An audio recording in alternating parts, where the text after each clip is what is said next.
राम जन्मभूमि आंदोलन में सबसे चर्चित नारा रहा है, राम लाला हम आएंगे, मंदिर वहीं बनाएंगे। जी हाँ, ये नारा किसी साधु संत या नेता ने नहीं दिया। ये नारा दिया है राजगढ़ के रहने वाले एक युवा ने, जो उस समय 27 वर्ष के थे। और अभी मेरे साथ में मौजूद है बाबा सत्यनारायण मौर्य। काफ़ी चर्चित नाम है और एक अहम भूमिका इनकी राम मंदिर में रही है। बाबा, एक नारा चल पड़ा आपका और आज भी लाखों करोड़ों युवा उसी नारे के पीछे जाते हैं। क्या वो समय था और कैसे ये नारा आपके मुख से निकला था? सबसे मजेदार बात ये, कोई काम सोच समझ के नहीं किया गया। ये कभी सोचा नहीं था कि नारा है। हम तो उस समय गीत गाते थे, सौगंध राम जी खाते हैं मंदिर वहीं बनाएंगे। तो उसी में फिर बाकी लाइन जोड़ के हम शिविरों में इसमें कहीं भी करते थे। तो वो फिर लाइन चल गई, फिर हमने दीवारों पे लिखी, लोगों ने नोट कर ली और वो चलते चलते इतनी लंबी निकल गई कि हमको ही पता नहीं था कहाँ से कहाँ तक। तो ये चीज़ें कुछ ऐसी होती है। मैं आपको बता दूं कि कोई जरूरी नहीं, जो कंसेप्ट मेरे दिमाग में आया, आज आप टीवी लाइन से जुड़े हुए हो तो हम सब में भावना होती है कि कोई भी आंदोलन हो सबसे पहले जाकर हम शूटिंग करें। तो आज तो ये बात है। लेकिन आप देखते हैं जैसे कि रामचरितमानस तुलसीदास जी ने लिखी, लेकिन अब ये सर्वे भवन्तु सुखिनः फला ओम गायत्री मंत्र का ये किसने लिखे थे? इनके लिए किसी लिखने वाले का नाम नहीं होता है। तो कुछ चीज़ें आई तो लोग जरूर बोलते हैं भैया इस शरीर के द्वारा, लेकिन मैं नहीं मानता हूँ शरीर के द्वारा। ये तो परमात्मा को जिससे जो काम करवाना होता है उसको वो चीज़ दे देता है और उसके द्वारा काम हो जाता है। तो लोग जब बोलते हैं हमने संघर्ष किया, राम जी ने हमारे मार्फत संघर्ष करवाया। जब कोई व्यक्ति काम करता तो सामान्य रूप से जब हम एक सामाजिक प्राणी या मनुष्य के रूप में सोचते हैं, भौतिक रूप से, तो हम सोचते हैं ये काम मैंने किया, है ना। लेकिन जब हम उसको आध्यात्मिक रूप से सोचते हैं तो हम सोचते हैं हमारे माध्यम से काम करवाया गया। मैं तो कई बार बोलता हूँ, अगर मैं हिंदू के रूप में पैदा नहीं होता तो क्या ये काम कर पाता? अगर मैं भारत में पैदा नहीं होता तो क्या है मेरे को मौका मिलता? और एक बात और है, अगर मान लो कोई शेर बन के, कुत्ता बन के, जीव बन के, बंदर बन के पैदा हो जाता तो क्या मेरे को ये मौका मिलता? तो अब एक बात बताऊँ कि मनुष्य बनना मेरे हाथ में नहीं था, हिंदू बनना मेरे हाथ में नहीं था। तो ये किसने करवाया? ऊपर वाले ने करवाया। तो ऊपर वाले को जब मेरे को मनुष्य बना के पैदा किया तो उसको जो मुझसे करवाना वो करवा रहा, इसमें मैं करने वाला कौन? तो एक अब ये भावना लगती है वास्तव में। इसलिए जब लोग बोलते हैं आपने किया तो मैं केवल की बात बोलता हूँ, मुझसे करवाया गया। आपने रामायण सीरियल देखा ना जी, और महाभारत भी देखा होगा। तो रोज अलग अलग लड़ाइयाँ होती थी उसमें। आज इनकी लड़ाई हुई तो उन्होंने कि आज वो जीत गया, कल वो जीत गया, परसों कर्ण का ये हो गया, उसने उनको हरा दिया। तो वो 18 दिन की लड़ाई थी। राम जी की देखो तो वो भी उनकी लंबी लड़ाई थी। तो ये हमारी लड़ाई है ना, ये भी इसके टुकड़े टुकड़े, राम मंदिर वाले जीत गए तो धारा 370 जीत गए। तो ये दरअसल एक इतना लंबा संघर्ष है।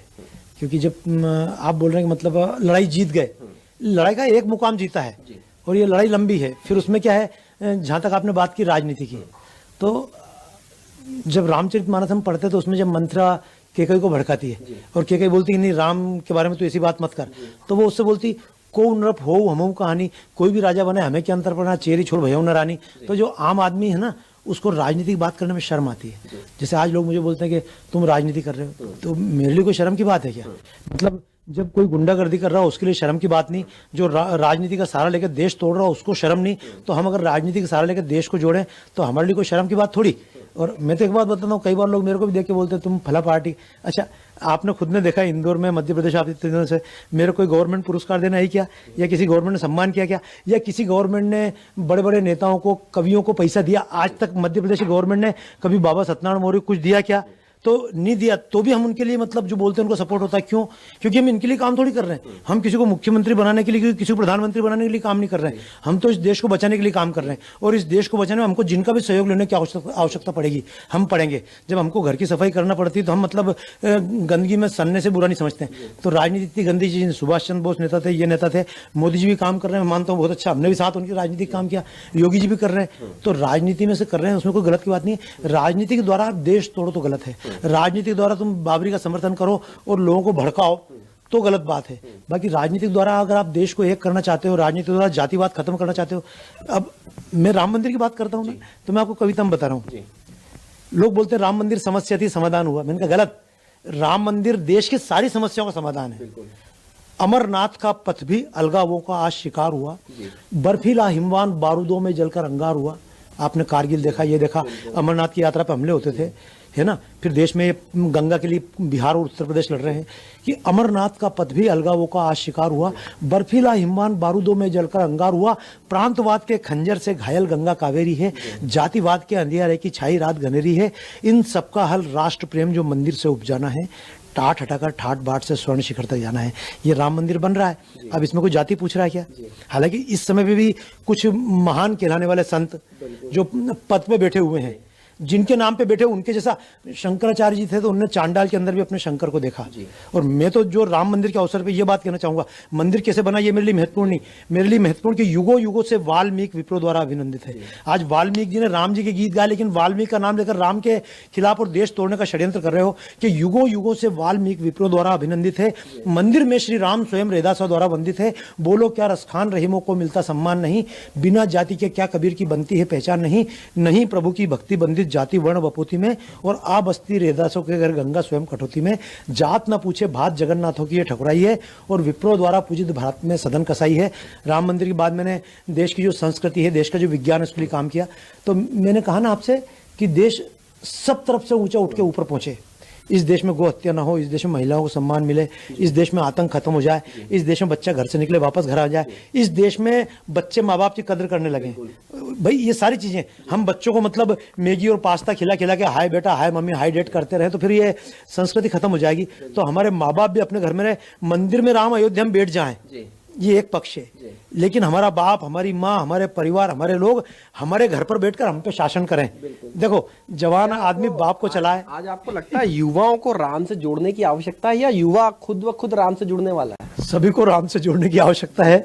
और देखो अभी जुड़ रहा है तो फैशन में जुड़ रहा है। भाई देखो आप टीवी वाले आए तब ये राम मंदिर का 22 तारीख का इसलिए आप आ गए, बाकी बाबा भी यहीं थे, हम भी यहीं, तुम भी यहीं। अब आपको मतलब ब्रेकिंग न्यूज चाहिए तो ब्रेकिंग न्यूज तो टेम्परेरी होती ना, ये राम मंदिर अभी आपके लिए ब्रेकिंग न्यूज है। 22 तारीख के बाद आपके लिए ब्रेकिंग न्यूज नहीं रहेगी। पर कुल मिला के ये राम आपके लिए भी जरूरी है, समाज के लिए जरूरी है, बच्चों के लिए, युवाओं के लिए, सभी के लिए जरूरी है। संस्कार तो युवाओं में चाहिए, बुजुर्गों में संस्कार नहीं चाहिए क्या? आज अगर युवा बिगड़ रहे हैं तो गलती किसकी है? उन बाप की गलती है जो बाप ये बोलते कि हमने जितना कष्ट उठाया हमारे बच्चे कभी ना उठाएं। दशरथ जी भी यही चाहते थे कि मेरा बच्चा जंगल ना जाए। अगर दशरथ जी की चलती तो राम बन पाते क्या? तो आज का बाप एक बात सोचे कि हम भी संघर्ष का, हम अयोध्या आंदोलन में थे तो दीवार भी मैं खुद पोतता था चूना लेकर। ये हाथ अभी जो आपको हाथ मेरे सामान्य दिख रहे हैं ना, ऐसे खून के निशान इनमें, क्योंकि चूने में हाथ डालने पड़ते थे तो पूरा हाथ तड़ जाता था, है ना। तो वो पूरे चूने में हाथ डाल के पोतना भी हमको पड़ता था, लिखना भी हमको पड़ता था। तो ये सारे काम हमको करना पड़ेंगे, और जो पीढ़ी संघर्ष करेगी वो आगे बढ़ेगी। हम अपनी आने वाली पीढ़ी को संघर्ष का मौका नहीं देना चाहते हैं। हम एक बाप चाहता है, एक माँ चाहती है कि मेरी बेटी ससुराल में राज करे, लेकिन दूसरे की बेटी हमारे घर पे वो राज न करे। तो युवाओं को गलती मत बताओ, हम भी युवा थे, हमारे माँ बाप सही थे तो उन्होंने हमको सही युवा बना दिया। अब हमारी पीढ़ी के जो माँ बाप हैं वो अपने बच्चों को सही उन्होंने बना के उनको सुविधा में डुबाना चाहते हैं। खुद बच्चे को कॉन्वेंट में पढ़ाएंगे, खुद बच्चे से हाय बेटा हाय मम्मी, और भी उसको सांता क्लॉज बना तुम सोचो बेटा राम बन जाए। तो फिर बाद में फिर एक तैयारी करो। मैं अमेरिका में इतना रहा हूँ, मैं तो 60 बार गया हूँ। मैं तो एक बात जानता हूँ कि वहाँ बच्चे को माँ बाप का मतलब 11वीं बात बच्चे को मतलब नहीं माँ बाप कौन है, और माँ बाप को मालूम है हमको अकेले रहना है। अब यहाँ के माँ बाप भी अगर यही सोचते हैं कि हम इनको अंग्रेजी पढ़ा के ये भेज दें, 4 बच्चे हैं, एक अमेरिका में प्लेसमेंट, एक वहाँ, एक हैदराबाद में, और बाप जब मर जाए तो मतलब छुट्टी लेके बेटा नहीं आता थी, ये स्थिति है। तो हम देश में रामायण लाना चाहते थे, बच्चों की गारंटी नहीं। ये राम मंदिर एक उत्साह पैदा हो रहा है, और ये उत्साह जो पैदा हो रहा है ये पूरा राष्ट्र की तरफ जाएगा। ये हिंदू राष्ट्र, मैं तो बता रहा हूँ, जब मैं कविता पढ़ता था राम मंदिर की 30 साल पहले, मैं अछूत था। ये आज देश के जितने बड़े बड़े कवि जो राम के नाम पे कथाएं कर रहे हैं, इनकी किसी की भी 30 साल पुरानी राम पे कविता हो तो बताओ। तो उस समय हम इनके लिए अछूत थे, और आज वो राम के झंडा बरदार बने हैं। तो मैं तो कहता हूँ बुरी बात नहीं, आज वो भी राम करें, लेकिन राम के माध्यम से वो बात कहें कि जनता को संघर्ष सिखाएं, और केवल राम की बात ना करें। हम राम को बात करें और कश्मीर को भूल जाएं, हम राम को बात करें और शोभा यात्रा पे हम लोग भूल जाएं, हम राम की बात करें गो हत्या को भूल जाएं, हम राम की बात करें और नारियों के अत्याचार के खिलाफ ना बोले, लव जिहाद के खिलाफ ना बोले। तो ये राम का संघर्ष नहीं, मैं तो एक ही बात कहता हूँ, कहानी नहीं है, ये तो इतिहास है, युगों को बदलने का ही प्रयास है। और भाव सेवा का मन में जब भी जगे, समझो कि राम कहीं आसपास है। और हम आज भी संघर्ष करने वाले देखो तो राम जिंदा है, आज भी युवाओं को देखो तो लगता है राम जिंदा है ना। लेकिन उस राम में कहाँ रावण घुस जाता पता नहीं पड़ता है। रणजीत हनुमान का जुलूस निकला, लेकिन अब वो जुलूस निकला, हनुमान के लोगों को दिखता है कि कितने लोग युवा आ रहे हैं, लेकिन उस दिन हत्या हो गई। और मैं एक बात बोलता हूँ, हत्या हुई तो हजारों युवा क्या कर रहे थे? मैं उन सारे युवाओं से एक बात कहना चाहता हूं कि आज उस एक को, मैं नहीं जानता हूं गलती किसकी थी, मुझे उस विषय में नहीं जाना। मेरे को तो एक बात है कि अगर एक के ऊपर गोली चली, हनुमान जी के जुलूस में तो अपना व्यक्तिगत विद्वेष निकाल रहे हो, तुम भक्त नहीं। तो मैं तो एक बात कहता हूं, औरों के लिए ना बोलेगा वो मारा जाएगा। कल को 3 लाख युवा थे ना, किस बात के युवा तुम? 3 लाख युवाओं में से अगर 10 भी युवा होते तो आगे आके संघर्ष करके पहले उसको बचाते, बाद में कहते लड़ाई झगड़ा बाद में निपटेंगे, संविधान से, कोर्ट से निपटेंगे। और अगर आज वो मरा तो कल को क्या तुम नहीं मरोगे? औरों के लिए ना बोलेगा वो मारा जाएगा। कल घाट मौत के वो भी उतारा जाएगा। और हम अगर औरों के सहारे नहीं बने तो बनने को कौन हमारा सहारा आएगा? आज तूने पड़ोसी की आह ना सुनी तो कल कौन सुनेगा, बता दे तेरी चीख। आज एक लड़की को गुंडे छेड़े और तुम बचा नहीं पाओ, मतलब मेरी युवा की परिभाषा अलग है। मैं तो जटायु को सबसे बड़ा युवा मानता हूं कि जिसने सीता, उसकी कोई नहीं लगती थी, लेकिन देखा सीता के साथ अत्याचार हो रहा तो उठ के लड़के अपने प्राण दिए। और ये आजकल के युवा जिनको कोई मतलब नहीं, इधर उधर घूम रहे हैं, तो खाली 20-22 साल होने से कोई युवा नहीं होता, काले बाल होने से कोई युवा नहीं होता है। और ये मतलब कूल डूड्स बनने से कोई युवा नहीं बनता है। युवा होने के लिए राम बनना पड़ता है, युवा होने के लिए जामवंत बनना पड़ता है, युवा होने के लिए हनुमान बनना पड़ता है, और युवा होने के लिए समाज के लिए बोलना पड़ता है। वरना युवा नहीं, खाली उम्र होने से क्या होता है? तो मैं तो एक बात मानता हूँ यार, मैं तो जब कार्यक्रम करता हूँ, भारत माँ की आरती कार्यक्रम करता हूँ, खूब हंसता हूँ, दौड़ता हूँ।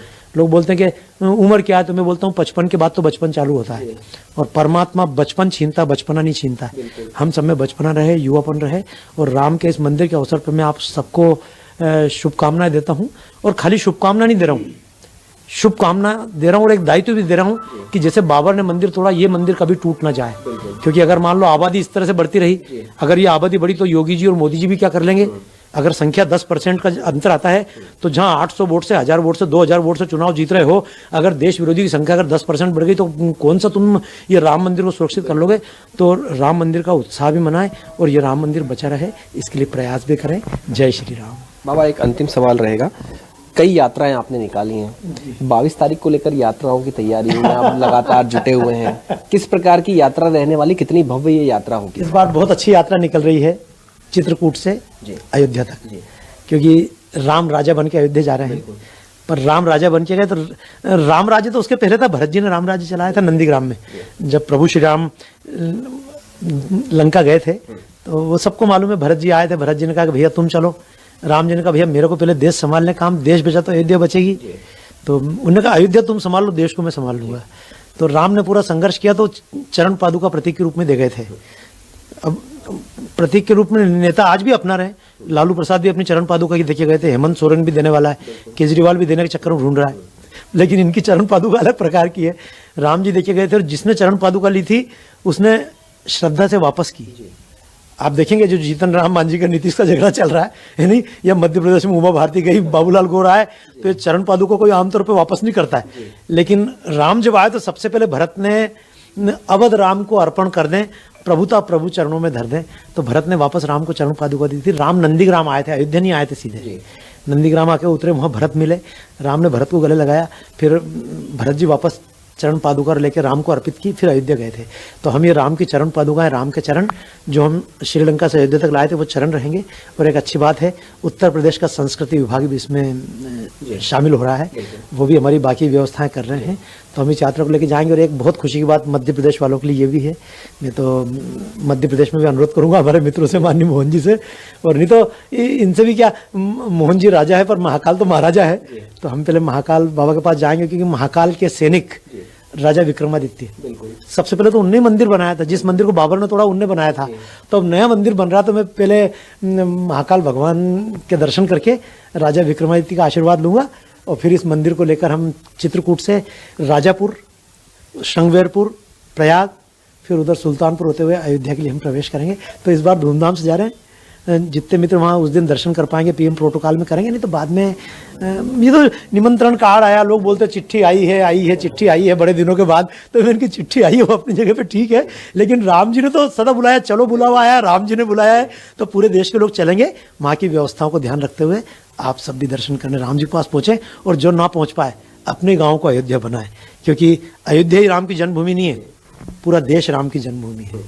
इसको पूरे देश को भव्य बनाएं, दिव्य बनाएं। आपका शहर महिलाओं के लिए सुरक्षित हो, बुजुर्गों के लिए सुरक्षित हो, बच्चों के लिए सुरक्षित हो, जवानों के लिए सुरक्षित हो, गौ माता के लिए सुरक्षित हो, और यहाँ राम के नारे लगते रहें, इसके लिए प्रयास कीजिएगा। जय श्री राम। राम मंदिर में अपनी अहम भूमिका निभाने वाले बाबा सत्यनारायण मौर्य, जिनका ये नारा काफी प्रसिद्ध हुआ था और देश के युवाओं की धड़कन भी ये नारा बना था कि राम लला हम आएंगे मंदिर वहीं बनाएंगे। और उसके साथ ही उन्होंने संदेश भी दिया है कि युवाओं को घर से पहले संस्कृति से जुड़ना चाहिए, माता पिता को युवाओं को ध्यान देना चाहिए और संस्कृति से जोड़ने का हर वो प्रयास करना चाहिए जिससे वे राम से जुड़ सकें।